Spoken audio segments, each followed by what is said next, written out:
Assalamualaikum warahmatullahi wabarakatuh. Perkenalkan, nama saya Kania Balesti dari Program Studi Pendidikan Geografi Angkatan 2018. Saya akan menampilkan video micro teaching saya dengan materi konsep wilayah dan tata ruang dengan metode diskusi dan tanya jawab. Assalamualaikum warahmatullahi wabarakatuh. Selamat pagi anak-anak. Waalaikumsalam, pagi Bu. Gimana kabarnya hari ini? Alhamdulillah baik Bu. Baik, Bu. Oke, berarti siap ya untuk belajar geografi hari ini? Siap Bu. Oke, sebelum memulai pelajaran, alangkah baiknya kita berdoa terlebih dahulu. Ketua kelas, mohon dipimpin doanya. Siap. Berdoa mulai. Berdoa selesai. Amin. Selanjutnya Ibu absen dulu ya. Sekalian kalian lihat juga kanan kirinya temannya ada yang nggak masuk atau enggak. Sheila Jani, Saya. Widya Santika, Saya. Liliana Stasia, Saya. Abdul Arsyad. Nggak masuk. Gitu. Kenapa nggak masuknya? Sakit. Sotoy lu kata siapa? Sakit. Ya udah sakit. Nah, ada yang belum dipanggil? Jaki. Jaki nggak masuk, Bu. Kenapa nggak masuk? Alfa ya Bu, alfain aja Bu. Wah, kacau. Selanjutnya kita masuk ke materi ya, yaitu konsep wilayah dan tata ruang. Jadi, sekarang Ibu jelaskan dulu kompetensi dasarnya. Yang pertama itu memahami konsep wilayah dan perwilayahan dalam perencanaan tata ruang wilayah nasional, provinsi, dan kabupaten atau kota. Yang kedua, membuat peta pengelompokan penggunaan lahan di wilayah kabupaten, kota, provinsi berdasarkan data wilayah setempat. Jadi, tujuan untuk pembelajaran materi ini adalah agar peserta didik mampu memahami apa itu wilayah, perwilayahan, dan tata ruang, serta peserta didik mampu untuk menjelaskan kembali apa itu wilayah, perwilayahan, dan tata ruang kepada teman ataupun berbicara di depan kelas. Selanjutnya adalah Ibu akan menjelaskan peta konsep. Konsep wilayah dan tata ruang ini membahas mengenai 3, yaitu wilayah, perwilayahan, dan tata ruang. Dalam wilayah, kita akan membahas pengertian wilayah dan klasifikasi wilayah. Kemudian dalam perwilayahan juga kita akan membahas pengertian perwilayahan dan klasifikasi perwilayahan. Dan yang terakhir adalah tata ruang. Dalam tata ruang, kita akan membahas pengertian tata ruang dan jenis-jenis tata ruang. Yang pertama nih, materi pertama, apa itu wilayah? Ada yang tahu nggak? Saya. Ayo, Are- Widya Santika, apa? wilayah itu area yang memiliki ciri khusus ya nggak Bu?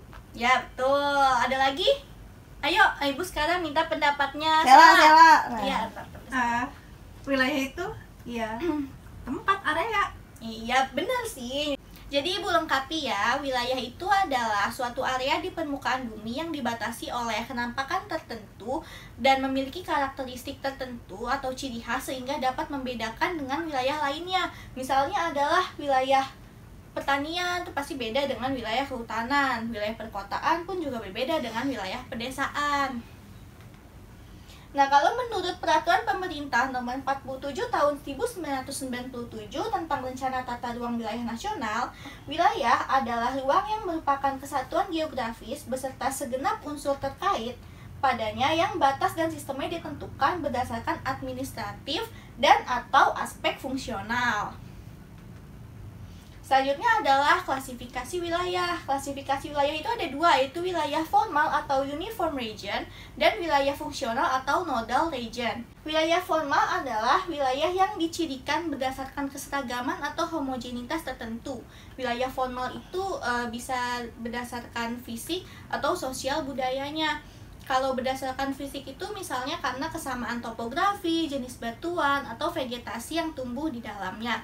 Misalnya adalah wilayah kapur atau kars, lalu ada wilayah mangrove gitu. Kalau berdasarkan sosial budaya tuh misalnya wilayah suku Banjar, dan lain-lain.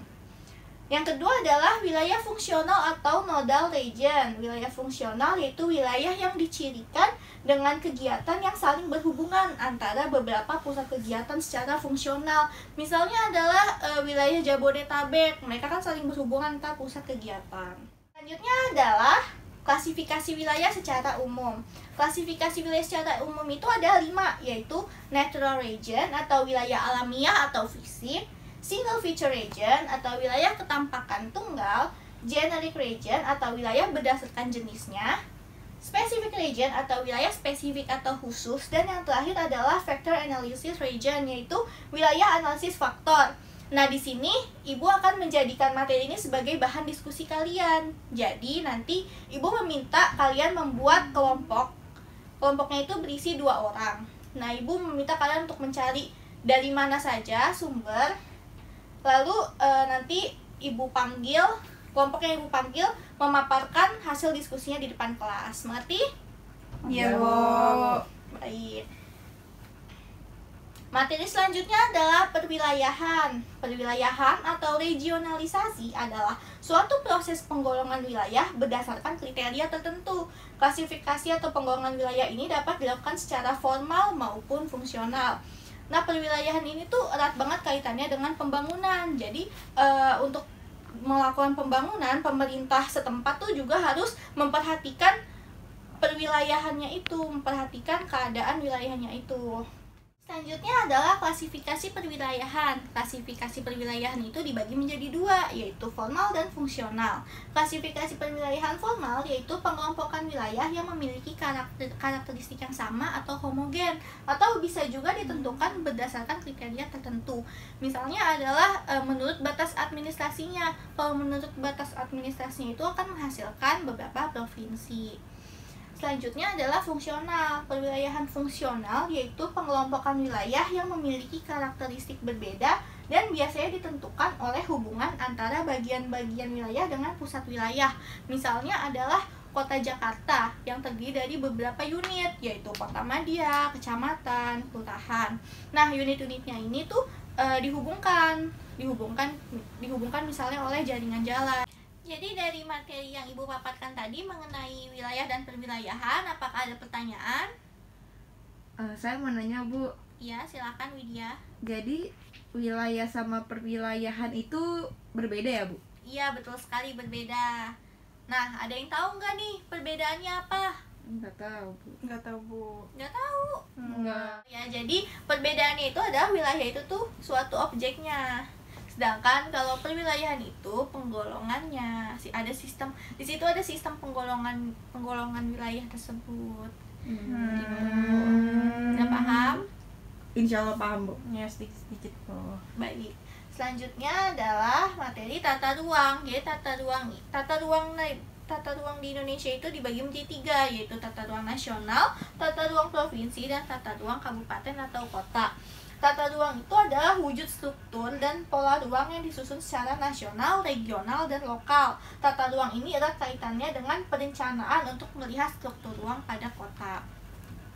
Yang pertama adalah tata ruang wilayah nasional. Berdasarkan Peraturan Pemerintah Republik Indonesia Nomor 26 Tahun 2008 tentang Rencana Tata Ruang Wilayah Nasional, Rencana Tata Ruang Wilayah Nasional itu tuh merupakan arahan kebijakan dan strategi pemanfaatan ruang wilayah negara yang dijadikan acuan untuk perencanaan jangka panjang. Nah, sekarang Ibu tanya, ada yang tahu nggak jangka waktu perencanaannya itu tuh berapa lama? 20 tahun? Ya, betul, 20 tahun, tapi 5 tahun. 5 tahun sekali. Ya, ditinjaunya itu setiap 5 tahun sekali. Berikut adalah isi dari rencana tata ruang wilayah nasional tersebut, yaitu penyusunan rencana pembangunan jangka panjang nasional, pembangunan rencana jangka menengah nasional, pemanfaatan ruang dan pengendalian ruang wilayah nasional, perwujudan keterpaduan, keterkaitan, dan keseimbangan perkembangan wilayah provinsi, serta keserasian antar sektor. Kemudian penetapan lokasi dan fungsi ruang untuk investasi, penataan ruang kawasan strategis nasional, penataan ruang wilayah provinsi dan kabupaten dan kota, kebijakan dan strategi penataan ruang wilayah nasional, dan yang terakhir kebijakan dan strategi penataan ruang wilayah nasional meliputi kebijakan pengembangan struktur ruang dan pola ruang. Selanjutnya adalah rencana tata ruang wilayah provinsi. Isinya itu adalah 1. Tujuan, kebijakan, dan strategi penataan ruang wilayah provinsi. Kedua, rencana struktur ruang wilayah provinsi meliputi sistem perkotaan yang berkaitan dengan kawasan pedesaan. Yang ketiga, penetapan kawasan strategis provinsi.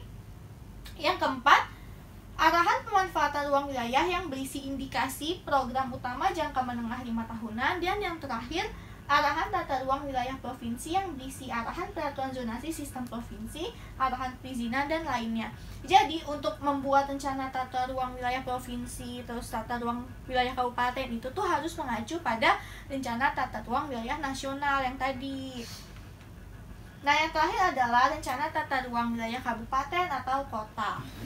Sesuai Undang-Undang Nomor 26 Tahun 2007 tentang Penataan Ruang Pasal 11 Ayat 2, pemerintah daerah kabupaten berwenang dalam melaksanakan penataan ruang wilayah kabupaten.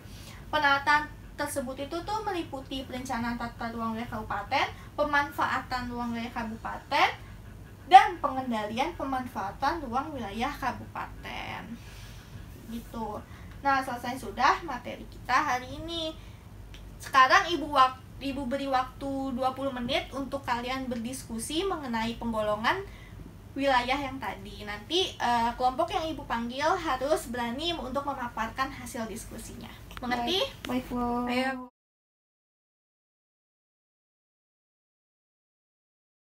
Sekarang waktunya untuk pemaparan hasil diskusi. Ibu pilih kelompok 2. Ayo silahkan. Baik, Bu. Assalamualaikum warahmatullahi wabarakatuh. Waalaikumsalam warahmatullahi wabarakatuh. Di sini saya akan mempresentasikan presentasi ini.